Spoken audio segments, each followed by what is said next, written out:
Thanks for staying with us on this edition of Visions. On this segment, we're talking with Montgomery City Councilman William Green, the Councilman for District 5. Councilman Green, thanks for being here with us on the program. Hey, thanks for having me. Good. We've been talking about getting you out here, and so we appreciate it. Last time we had a chance to talk with a Green, it was your daughter, Yes. Nicole. Nicole And Green. So we just gotta open up because we know we're just we're just proud. So she's graduated. Yeah, she's graduated and she started her new job with Microsoft. Of course, she graduated from Alabama State with a degree in accounting. Yes. And of course, you know, since last time you had her, she did an intern at Google. And so she went to Stanford for, you know, an event. Actually met someone through LinkedIn, and through that, she actually, yeah, it's funny, you know, you hear about it, but she actually met a recruiter through LinkedIn, and now she's out at Microsoft. Just started about a month ago, and she's in their 2-year financial training program. After that, when she graduates from that program, she'll be able to work anywhere she wants to within the company. Well, you know, Nicole is one of our, Visions alumni because, you had her out here. She came out here. Of course, she's an entrepreneur, and she had her T-shirt business, and she did a great job. Yes. And so she has a great father and mentor, great father and mother. So kudos to you. Now, you're also a graduate of ASU. Yes, graduated from Alabama State with a degree in accounting. Yes. Was a stockbroker for a while. After that, that's how, and from there went into banking.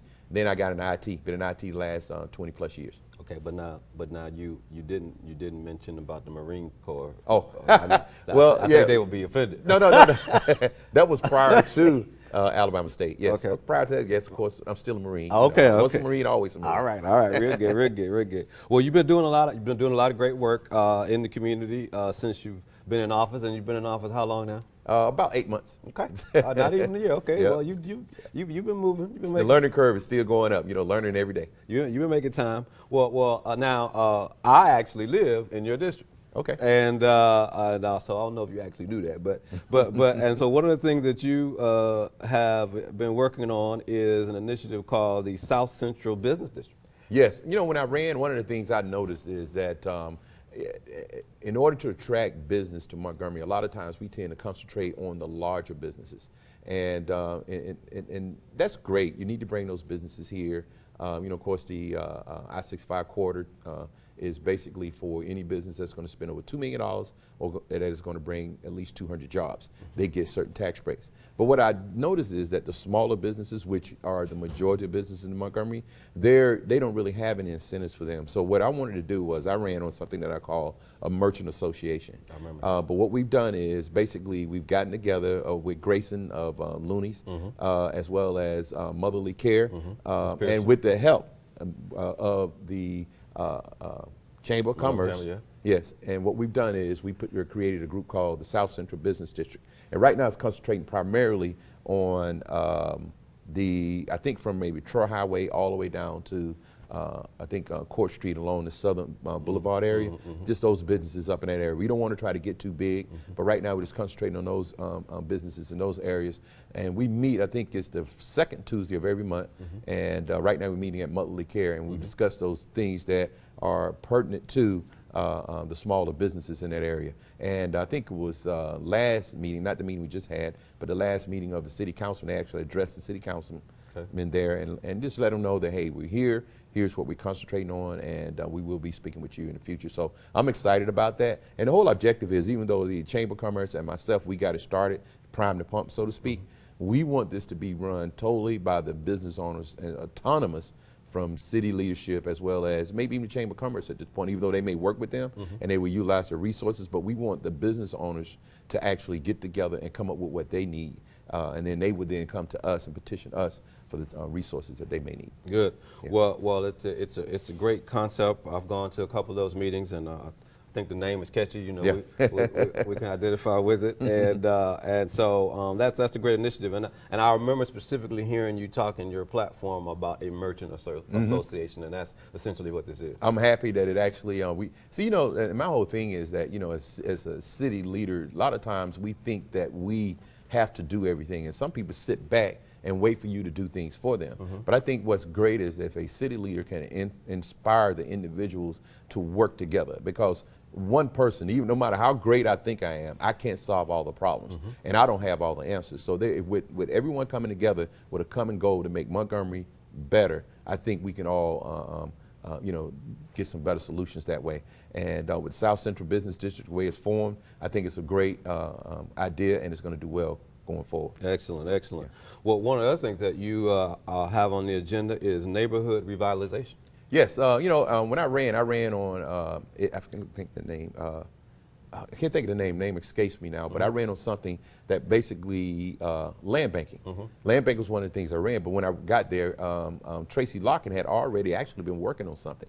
And after I started talking about it and asking around, Tracy said, hey, we've already got this going. And so he put together a neighborhood revitalization ordinance, and we passed it probably like the first month I was in office. So what I've done is basically working with the people downtown, trying to actually identify an area that we want to apply these. And so I've identified an area, which is not too far from the studio, down by Shady Side Lane, Woodland, Collinwood, right where I grew up. So we've gone through there. We've actually identified, believe it or not, in like a 3-block radius, about 80 vacant lots and 80 homes. Okay. And so what we're trying to do right now is trying to make sure that we can get a clear title so that investors can come and actually purchase the properties. We're looking for properties or homes that can be built on there in a price point that would make it attractive. I've actually, when I went to Seattle, I actually met with some people, some some architects that I had been in communication with when I was in Seattle, and looked at some of the properties that they're doing.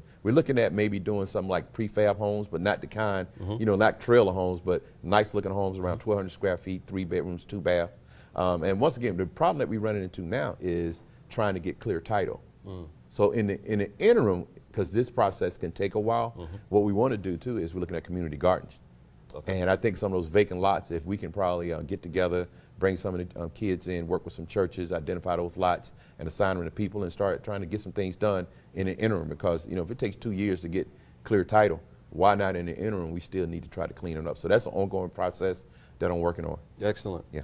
Well, as far as community events, one of the things that you are doing to support our community, you did a great job on the promotion and the project is called Christmas in July. Yeah. And we got a photo. We're gonna start out with our photo so our folks can see now. We got this photo on the screen because that's a Christmas tree to symbolize Christmas in July. Yep. Yeah.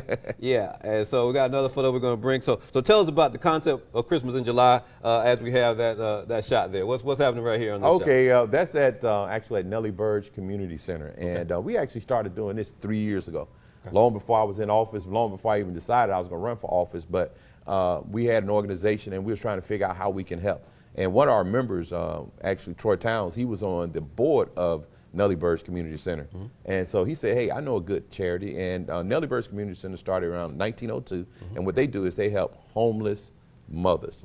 And I can't think of I mean, if you're a mother and you homeless, I mean, you know, yeah. So that was, when he said that, we were like, okay, we definitely got to help these people. And so what we've done is the whole concept. And first I came up with the concept Christmas in July, because I always noticed that around Thanksgiving and Christmas, everybody's always trying to help the needy, but the needy have needs every day. And right in July, right before they start school, you say, you know what, this would be a good thing to do. And so the Christmas theme, you know, is what we wanted to do. We ran with it. So if you notice, we decorated like Christmas, you know, and we contact the parents, find out how many parents they have, find out how many kids they have. We give them a list and say, hey, tell us what you want. And they tell us what they want. We wrap it up, and we call the kids' names. And this year was great. This year, I think we raised about $7,000. We had a lot. We had some actual corporate sponsors come in this year. This was the first time. Pepsi came through big, Buffalo Rock. We had sheriff, police. We had Montgomery County Democrats. We had the Montgomery County Republicans. So we, you know, we bring it all together. We had Subway give us some sandwiches. We had Papa John's.